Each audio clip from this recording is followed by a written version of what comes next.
The scheme provides an opportunity for students of underrepresented backgrounds to get some real experience in an in-house legal environment.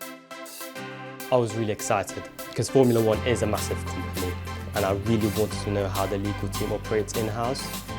I've enjoyed it so much. You wouldn't realise how much goes on and how many sectors of F1 there actually are. A lot of the work, but we also go above and beyond.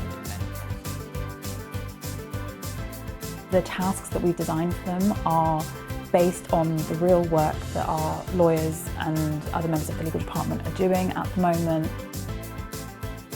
And we have an interview workshop which gives them the opportunity to practice interviewing for a vacation scheme or a training contract so that if that opportunity arises for them in the future, they feel better prepared to deal with it. They will also have a dedicated supervisor who, whilst they'll be providing feedback on the work that they're doing, will also be able to provide support throughout the week, advice, guidance and mentorship. It never fails to amaze me how engaged and excited the students are, and we love to see how they go on to succeed in their future careers.